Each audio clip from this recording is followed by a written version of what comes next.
सुनेत्रा पवारांचा राजयोग चक्रव्यूहात टाकणारा तर नाही. नमस्कार.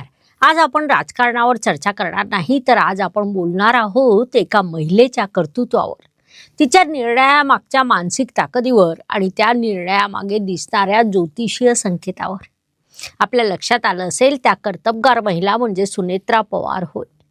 अर्थात हा व्हिडिओ कोणात्याही राजकीय पक्षाच्या समर्थनार्थ नाही किंवा विरोधासाठीही नाही.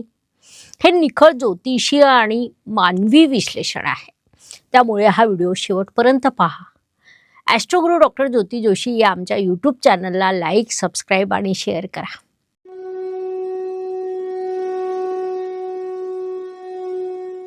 तुम्हाला माहीत आहे, सुनेत्रा पवार यांनी ज्या परिस्थितीत उपमुख्यमंत्री पदाची शपथ घेतली, ती परिस्थिती साधी नव्हती.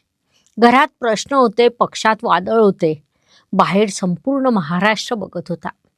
अशा वेळी निर्णय घेणं म्हणजे सरळ रणांगणात उतरणं नव्हे, तर चक्रव्यूहात उतरल्यासारखं आहे. इथे एक गोष्ट लक्षात घ्या.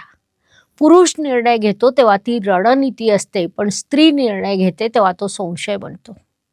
हीच तर खरी कसोटी असते. सुनेत्रा पवार यांचा हा धडाडीचा निर्णय बघून त्यांची पत्रिका पाहण्याचा मोह आवरला गेला नाही. मात्र जन्मवेळ उपलब्ध नाही. त्यांच्या चंद्रकुंडलीवरून अत्यंत महत्त्वाचे योग दिसतात.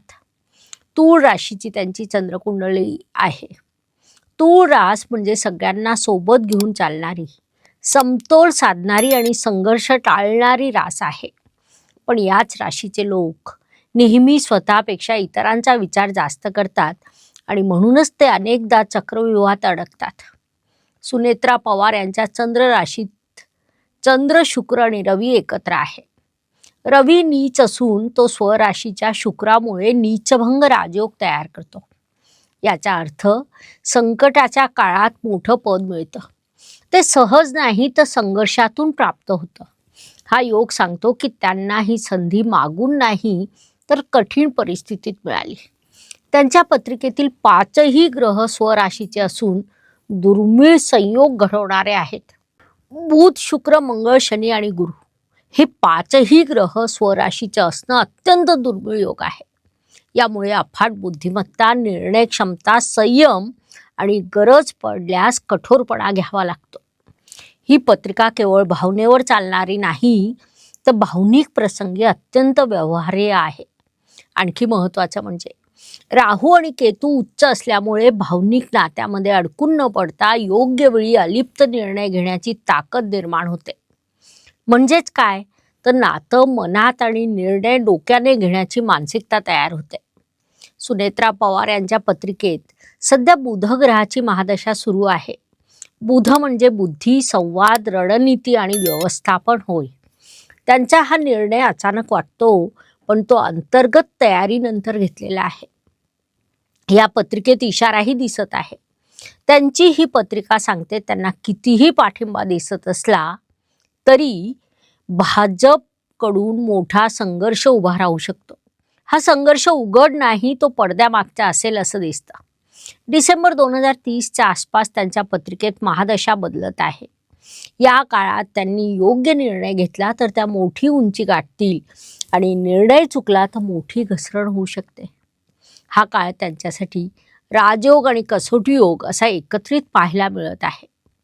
ज्योतिषशास्त्र सांगतं त्या टिकू शकतात, पण निर्णय चुकणार नाही याची काळजी मात्र त्यांना घ्यावी लागेल.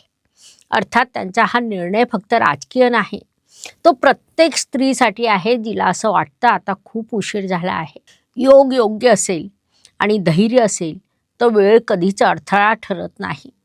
हा व्हिडिओ कुठल्याही पक्षाच्या बाजूने नाही, विरोधातही नाही, तर हे एक शास्त्रीय विश्लेषण आहे, ते एका महिलेच्या कर्तृत्वाचं.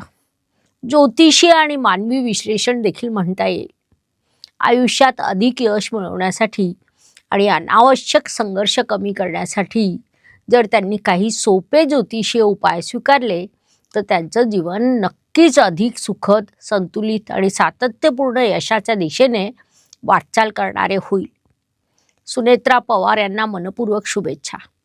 अशाच आगळ्या वेगळ्या संवेदनशील, भावनिक आणि ज्योतिषशास्त्राच्या आधारे केलेले व्हिडिओ पाहण्यासाठी आमच्या ॲस्ट्रोगुरू डॉक्टर ज्योती जोशी या यूट्यूब चॅनलला लाईक सबस्क्राईब करा. व्हिडिओला शेअर करायला विसरू नका. धन्यवाद. शुभम भवतु. नमस्कार. शास्त्राचा अभ्यास करण्यासाठी माझी मराठीतून 11, हिंदीतून 2 अशी पुस्तकं प्रकाशित झाली आहे. विशेष बाब म्हणजे मी स्वतः संशोधित केलेली ज्योती जोशी पद्धती अर्थात जे पद्धती या विषयावर स्वतंत्र ग्रंथ उपलब्ध आहे, त्याचा देखील लाभ घ्यावा. यूट्यूबची कार्यप्रणाली ही मुख्यतः लाईक, शेअर आणि सबस्क्राईबवर चालते. Please like, share and subscribe the channel. धन्यवाद. शुभम भवतु. जय ज्योतिष.